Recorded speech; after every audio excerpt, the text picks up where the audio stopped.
All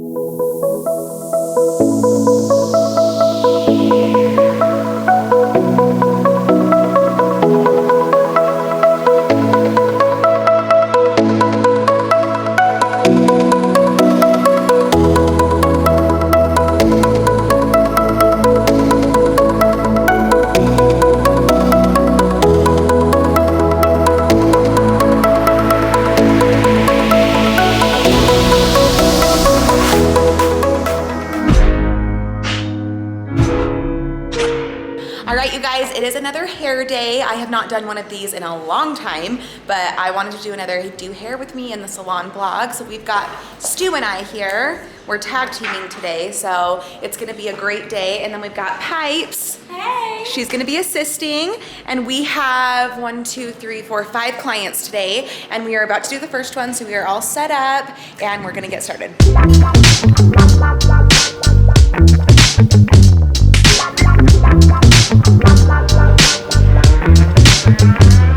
Forgetting to ask.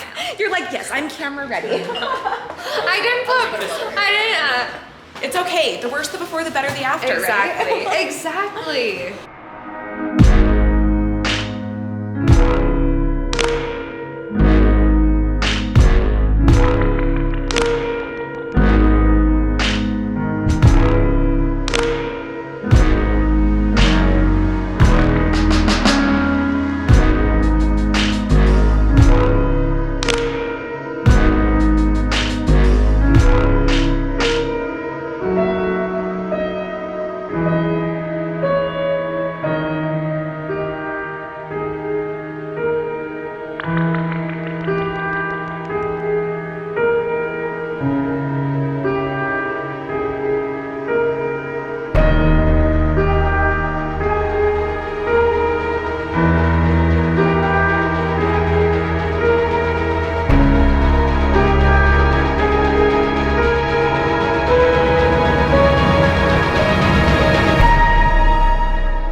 Pretty normal amount of hair for people that are getting extensions. Oh yeah. Like most people have. You actually have a ton. Yeah. I have a lot of hair, but it's very, very fine. I actually feel like you're the ideal candidate because you have good hair, it's a good length, so it's gonna blend well. And people who want extensions are people like you who have finer hair. Yeah. So you're actually like the perfect person to get it because it's just It's not too short. No.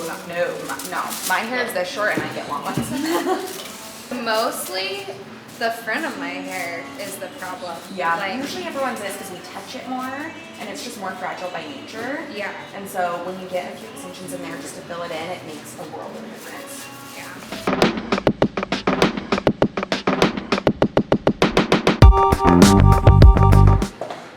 Okay, so the first client is currently under the dryer processing, and we're going to be mixing her root color and her toner because she's almost ready to be rinsed out.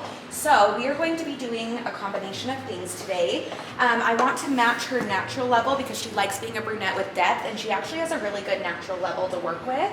So what I'm going to be doing is a little bit of 5NA.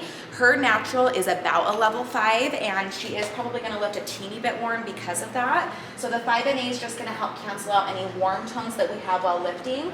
But I don't want it to be too ashy because I kind of want to add some depth into her natural as well. So then I'm going to do a little bit of 7NB, which is a neutral beige. And that neutral beige is going to help it so that it doesn't go too ashy, but those ash tones work with what we're trying to counteract. And then I'm also just going to do a little bit of 6N as well. We're going to mix that equal parts with processing solution, and that's going to be equal parts for her base color.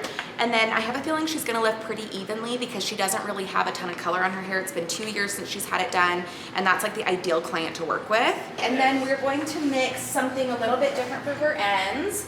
Okay, so she likes to stick with the beige tones, so she doesn't like warmth and she doesn't like ash. She likes to be right there in the middle, and that can be really intimidating because we're so used to formulating either over ash or over warmth, but neutral is one of the hardest things to do in my opinion. You kind of have to mix a bunch of different things to get that perfect result. So I'm gonna be doing a little bit of 9NB, and then a little bit of 7NB. I ideally want her to be at about a level 8, and so that's why I'm mixing the 7 and the 9. And then I'm gonna add a little bit of 8GI, and I feel like 8GI can be really intimidating because you think G and you're like, oh, it's gold. And it is a gold iridescent color, but it makes the light reflect really well in the hair, and it actually just brings out and enhances the tones that you're already working with. So it doesn't necessarily go in and add a ton of warmth, and I think that that can be really scary, but start using it. I even mix it into ash tones and it works really well. And then I'm gonna mix that equal parts with processing solution as well. So I always like to go in around the hairline and work on a diagonal because I feel like matching the shape of the head is what I do when I place my foil. So I like to do the same thing when I'm toning. And then that way I can get a really good base in there and follow the shape of the head so it all looks really sun-kissed. And then I always like to feather it where it's higher up in the front and then gets lower towards the back so that it looks natural. So I'm having Stu go down 2 inches, and I'm gonna go down about 1 inch towards the top and then just kind of slowly work down lower so that our pattern ends up looking like at brightest point here, lowest point down here. I love adding 7NB to the root of brunettes because it just adds like a little bit of depth and warmth and beige, and I just love it. But then you need that NA in there and the N to kind of balance it out.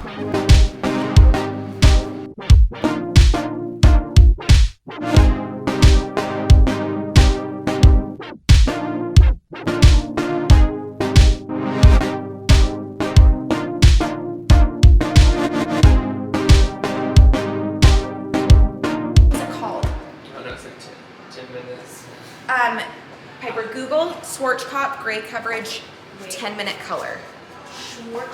Schwarzkopf. I know that's it's on the blog. Sorry, I'm like getting this all over you.